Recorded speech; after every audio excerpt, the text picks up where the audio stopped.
Hello, I'm Mark Sumner, host of the Channel Chat podcast show, and today I have the pleasure of having the lovely Kate Wood, who is the ex-culture director for the Sunday Times #1 company worked for, which was Chess in 2018, but she's also currently doing consultancy work around culture, and she's an expert really in women in technology. She's on the network board she's on the board of the Network and Tech Network and various other boards, Kate, isn't it? Which I won't go into because we could be on here for all day because you are really into this. So I'm really pleased to get someone who's going to be able to educate the market on women in technology. Because going into my first question, being a man, I'll be ignorant to say that, was I thinking about it? No. Was I aware of it? No. Did I see it's a problem? No, I didn't.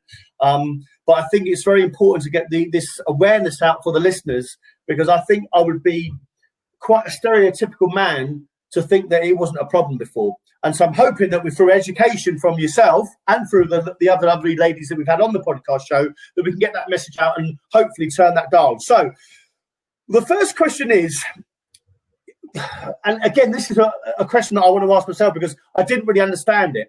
When we had the sort of the celebrating of the promotion of the Women's Awards, what do you actually think is the value of the Women's Awards and why it should be promoting women? Because I actually did think for a point it was actually maybe further segregating them. Yeah, so never stereotype yourself as a regular man, but I'm glad that you've said that. Yeah, so about awards and about some people, there's two ways of thinking about it, isn't it? People think, why do we need women? Why do we need women in tech awards? And is it just highlighting as a separation? For me, always has been, if you cannot see it, you cannot be it, right? So I'm really big on people getting role models in businesses, because if you can't see that there are women in senior positions in boards and in senior positions and in different positions in businesses, it's really hard to become one. And that doesn't just go for women. That's for any type of diversity in businesses. So it's about representation. And that for me is why it's important, because as someone who's not always worked in tech, and as someone who you'll hear later when you ask me about my story, who's not always been a successful business person, for me, I needed to see that so that I could think I can be that. So that's why for me it's important. Okay, so, and you're pretty active online about the importance of more women in tech and more role models in tech. But, quite honestly, I'd like to understand sort of why it sort of makes a difference. And hear me out. So other industries, here we go. Nursing or air hostess or whatever it is, there's not men in air hostessing or men in nursing. So if they're in the minority, so why is it important in tech? Why is it so important to get those more women in tech? And why is it important to move the dial? So I think, first of all, there are a lot of other groups. It's just because we don't know about it, because we don't work in a hospital. There's loads of groups. If you look at women in law, if you look at there's groups for trans people within the transport networks. There's loads of that stuff going on. It's just that we're blinded because we just think about tech. So I read a thing about Glasgow. There's a thing called Glasgow Library, which is just set up for it's the only library that's just about women in history, and you can sponsor a book or a shelf, and that's not to do with tech. There's loads of that stuff going on. So you need it, because I think having an external network is so important. And I talk a lot about homophily. So homophily obviously is the fact that you have a preference to people that are more like you. So you probably like middle-aged, white men, bald, bit of a snazzy shirt, Phil and Grant off EastEnders. They'd be right up your street because they look like you. They are you. Maybe they're from your background. That's a joke because they don't know you. But so homophily to me is important. We need that diversity of thought in those rooms where the decisions are made. And if you don't believe me, because people will not have heard of me, they will have heard of Matthew Syed. And in his book, Rebel Ideas, he talks about this a lot. It's about how do you get those diverse voices in the rooms where the decisions are being made. And an example that he uses, and I use this sometimes when I do talks, is about 9/11 and about how in the CIA, and all their job really is to protect America, isn't it? And they didn't, because they couldn't see that somebody who looked like Osama bin Laden, who lived in a cave and dressed in rags, could actually be a threat to the biggest power in the world, which was America. And the reason when they looked back at that was because they didn't have the right people with the right mix of skills and life experience in the CIA at that time to highlight that threat to America. And what they needed was more women, was more people who could speak different languages, maybe a librarian who could look at facts and pull it all together. And those were the things that they were missing. And that had a direct impact on that tragic, and the tragedies that have gone on since linked to terrorism. And I was watching, I love a true crime program, absolutely love it. And I was watching the Yorkshire Ripper. There's been some program about the Yorkshire Ripper. Yeah. And in that, you could see what had happened there was that there'd been no women in that team of detectives, and there'd been no people with different backgrounds from different backgrounds, so that they thought that all he was killing was women who they classed as sex workers, and what they thought about sex workers. But also he wasn't. There were other women that had been killed too, but nobody had pieced this together. Yeah. And it was because of homophily. And those are extreme situations, but you need difference in the room in anything, don't you? Yeah, homophily, I've never heard of that word. So even that's an education for me. I've never even heard of it. So do you know, let me just quickly tell you, so your guy, Mark, he called me up about this podcast and he was fantastic. And he said to me, your email is called, Dresses Need Pocket, Kate Wood at Dresses Need Pockets. And they were like, that's great. And he was like, I never knew that'd be a problem. And I was like, well, because you wouldn't know it's be a problem, because you probably don't wear dresses. So you haven't seen that as a problem. But that's where it starts. I talk about that a lot. As a child, if you're a boy, you've got pockets. You can put your car in it. You can put your money in it. You can put your worms in it, whatever you want.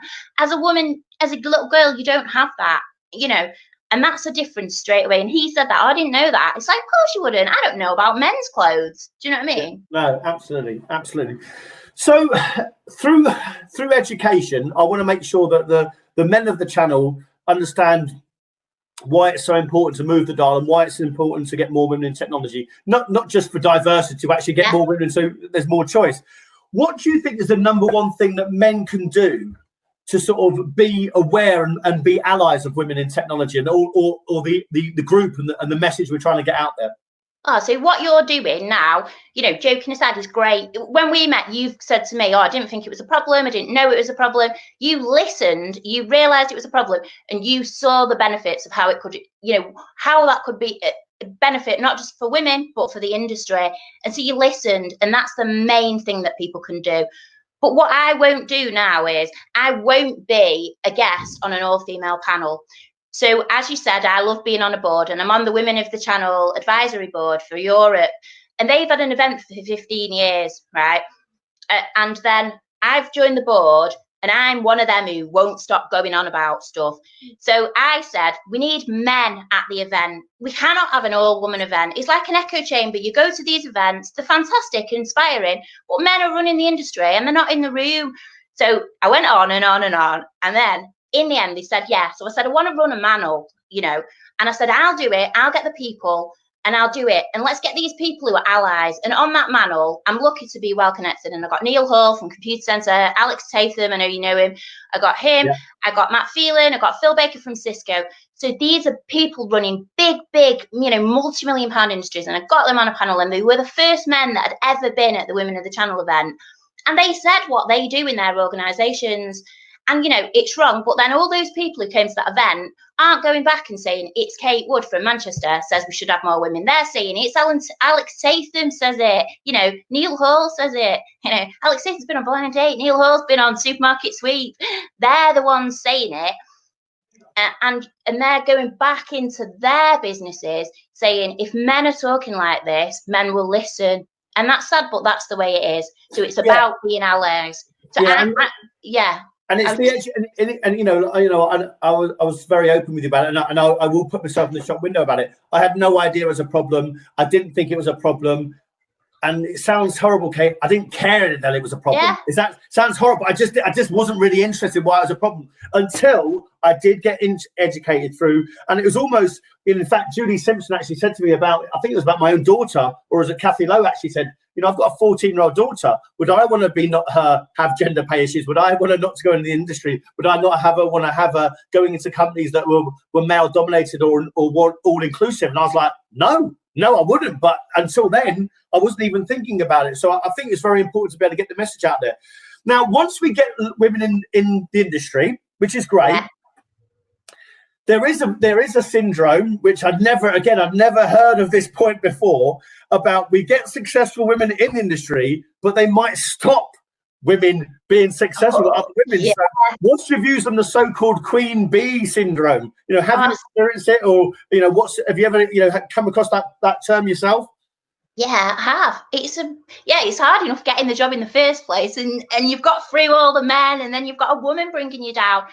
So there's a reason why, isn't there? So those women called queen bees, obviously they've probably had to work hard to get in that position themselves. And I think it's a tragedy that they don't bring other women up with them. And this happened to me at Chess. It was a really difficult situation. The senior woman who'd been there for a long time felt probably threatened by me coming in with gobby, and all of that. And that's a real shame. And the thing that you can do, obviously, is confront it. And you can, explain that you want to work together. Sometimes that doesn't work.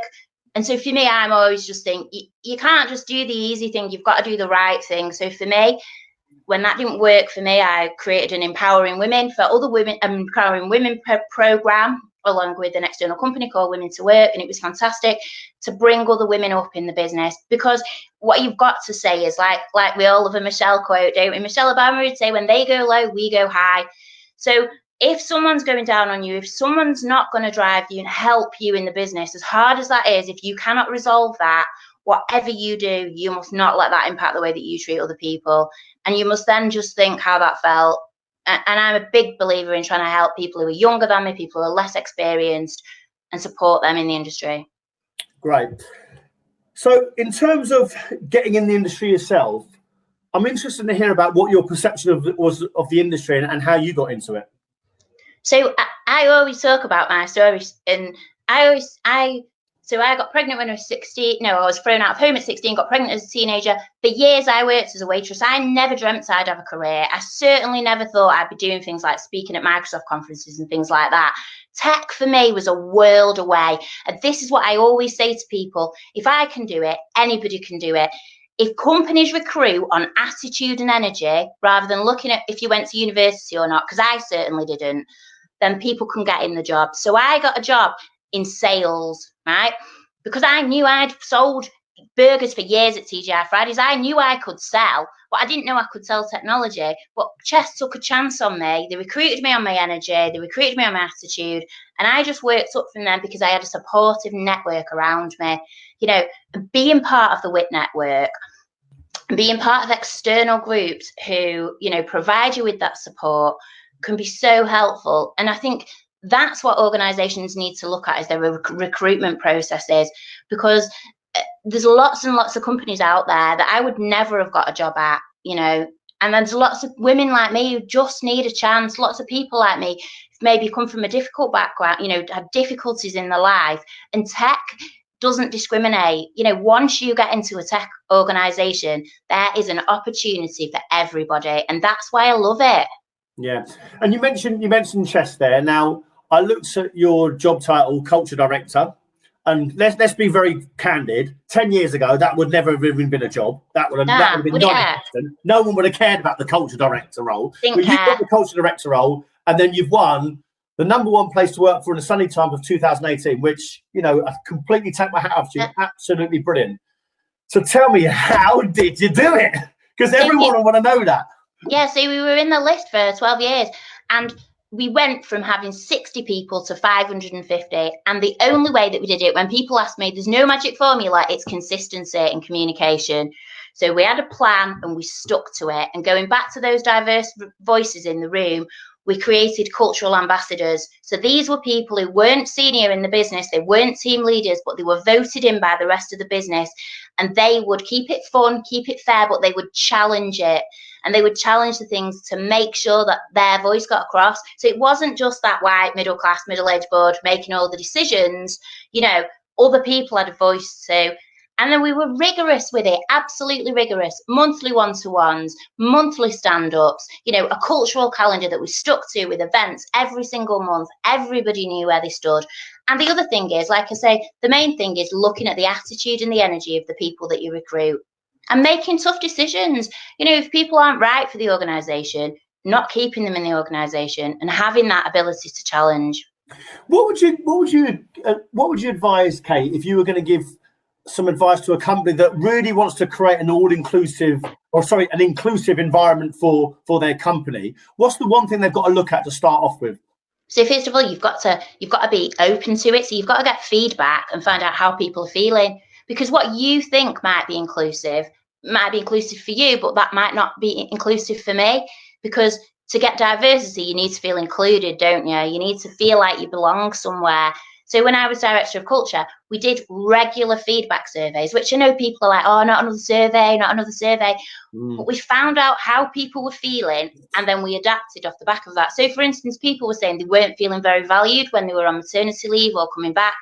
So I created a group called Parent Champions. And what Parent Champions would do is, with B, she works with me, she created it. What we did was that anyone who found out that they were pregnant or the partner was pregnant, they would get allocated a parent champion who could support them through that time, and the same with new starters, always had buddies. So it's helping people to feel included with whatever inclusion means to them.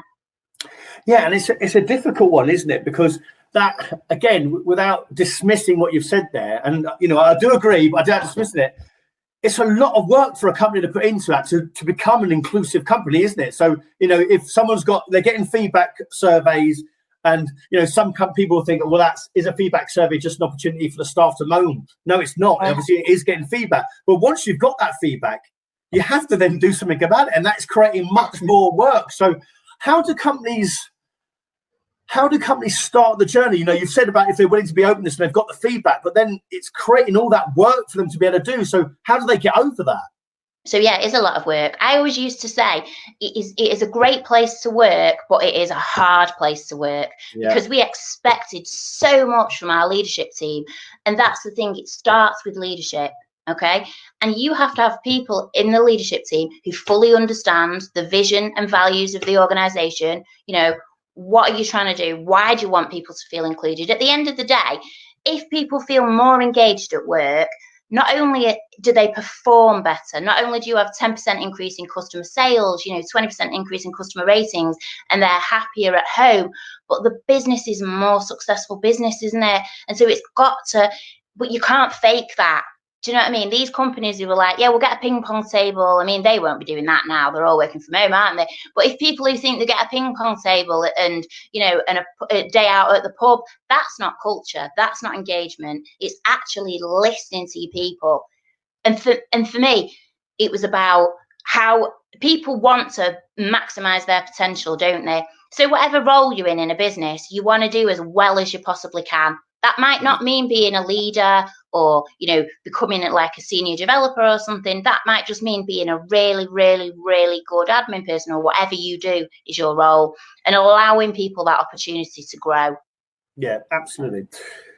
Obviously, as a big advocate and promoter of women in technology, do you think there is enough being done to help women get into technology? We know it's well documented, 16.9% of women are in technology. So is enough being done? Well, no, there's never enough, because it's not equal, is it? But I think there's a lot more being done. But I think, can there be more to be done? Absolutely. I mean, you wouldn't need this podcast if it was fixed, would you? You could just be at home in your nice shirt doing whatever you wanted to do. You wouldn't need. You could be talking to other men. No, of course. But I know that you've done work with universities. There's, my big thing is getting into schools. We want people in schools. We want people talking to the next generation of males and females about talking about how technology can be such a great career for people. And for me, it's about people have to keep challenging. So when you see things that aren't right in your organisation, you've got to challenge that in a way that educates, because people do things and they don't realise, do they? A lot of it's just lack of thought. Yeah, absolutely. And because on the schools piece, a lot's been said about STEM subjects and getting more women into technology and educating them at a young age. But also, I think it's imperative to not sort of penalise people that aren't doing STEM subjects or going to do computer degrees or whatever it is. Because you can go into technology studying history, drama, music, whatever it is, and still coming to technology. So what education is being done about not just STEM, about just actually technology as an industry? So that's what I'm saying. I'm not interested in what degrees people have got, what GCSEs they took. That doesn't matter at all. It's about getting into there and saying anybody, anyone at all, whatever level you're at, whatever your past is, whatever you've done in your life, there will be a role for you in a technology business. Because when you look at technology businesses, they're not just coders, they're not just tech people. That's such a small drop in the ocean for the skills that are required to run a successful tech business. You know, there are so many roles for so many different types of people.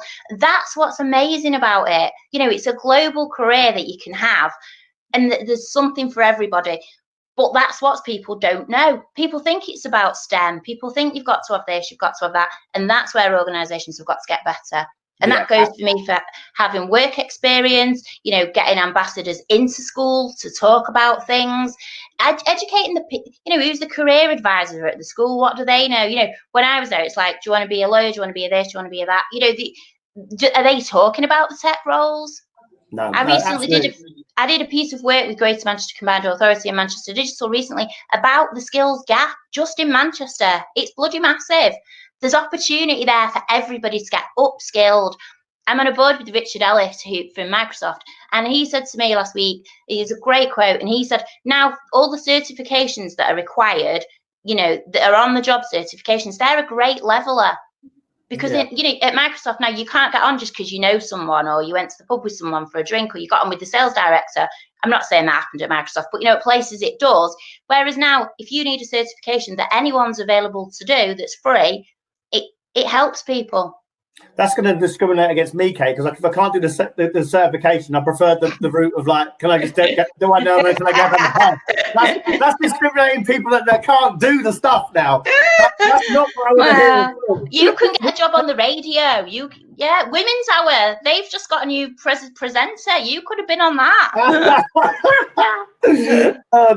Right. So my last question, Kate, you've been a fantastic. My last question is, go on.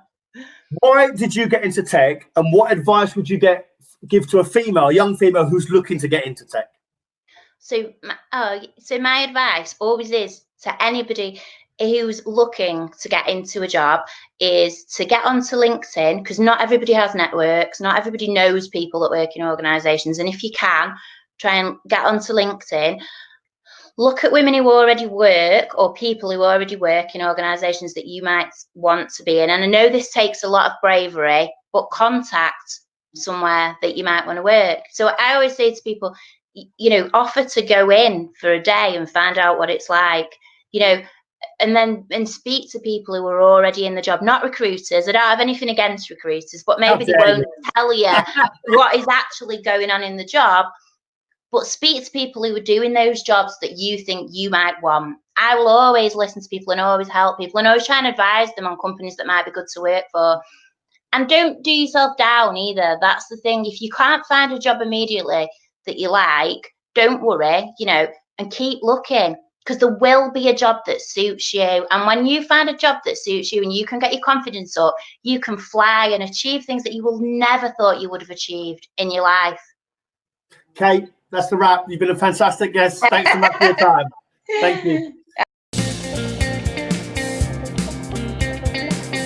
Thanks for joining us and listening to another episode of our Channel Chat podcast. If you've enjoyed what you've heard and are listening on iTunes, please could you give us a review and subscribe in order to get the newest episodes as soon as they're released. Otherwise, as always, we release an episode every Thursday at midday, so hopefully you can join us then.